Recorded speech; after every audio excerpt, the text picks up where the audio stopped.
Ciao! If you do not have an impact driver while the e-brake is still on or with someone stepping on the brake pedal, you will need to break the spindle nut loose. If you do have an impact driver, you can remove the spindle nut in the order it's shown in this video. Start by using an impact screwdriver to remove the 2 Phillips head holding screws for the rotor.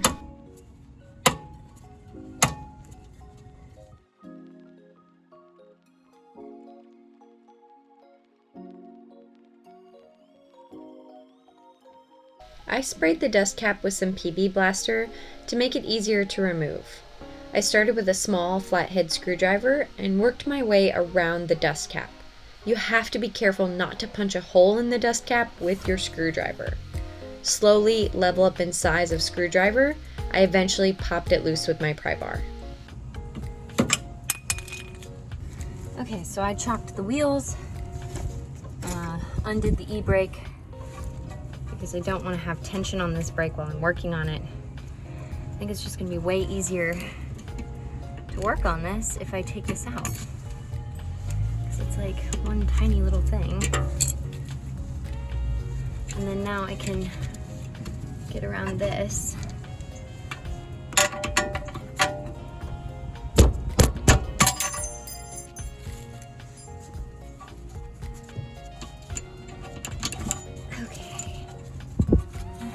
Little bit of room here to work.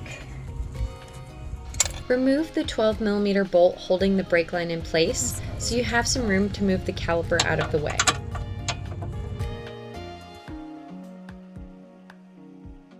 Break loose, then remove the 2 14mm caliper bracket bolts and set the caliper aside.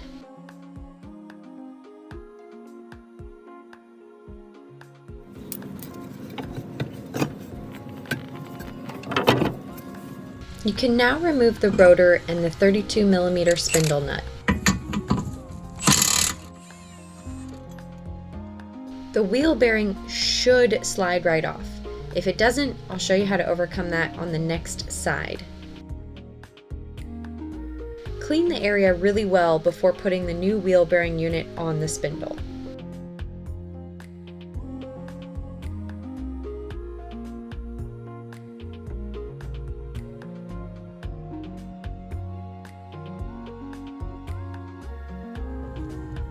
I put just a tiny bit of lube on the spindle, even though the new unit looked like it had a bit of lube.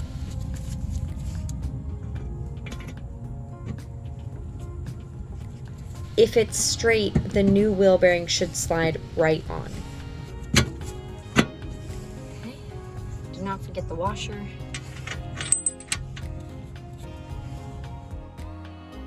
Make sure to put fresh engine oil on the threads of the spindle nut.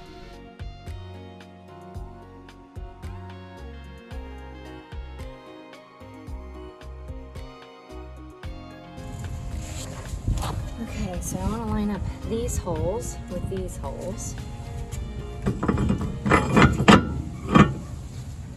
And I like to put a bit of blue thread locker on these so that they don't run away.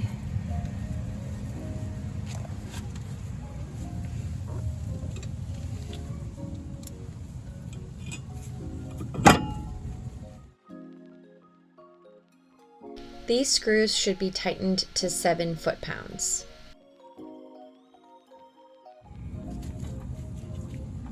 Put the caliper back on. The 2 14mm bolts are torqued to 28 foot-pounds. Torque the 32mm spindle nut to 134 foot-pounds.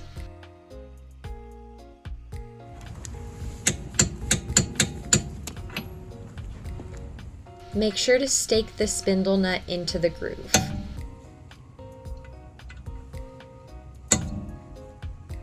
There we go. Gently tap the dust cover back on with a rubber hammer.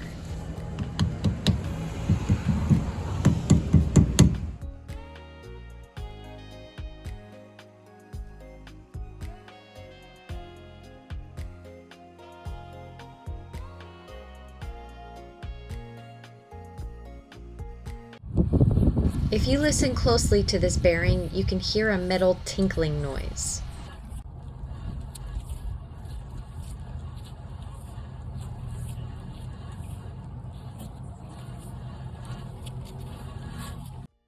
Because the inner race seized to the spindle, I removed the 4 10mm bolts and the rear dust plate to have better access.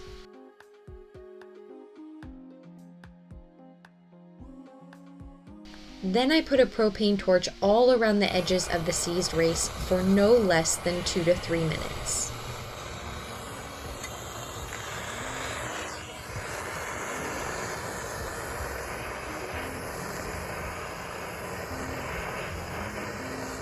An appropriately placed flathead screwdriver and hammer made light work of the seized race. Yum. Okay, moral of the story is torch it so that the part of the bearing that is stuck warms up and expands, and then it just comes right off. Clean everything up, put the rear dust plate back on, put the bearing back on, and button it all up.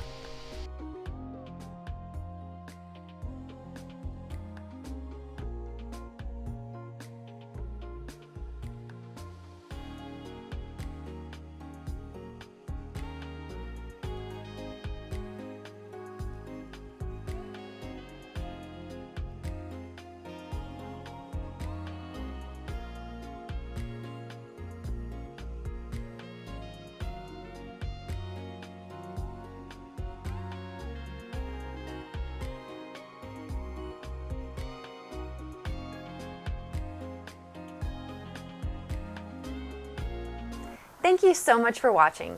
If you found this video helpful, please like, comment, and subscribe below so we can help other people find this video. I offer automotive education and consulting, so if you need help completing this job, my contact information is in the description below.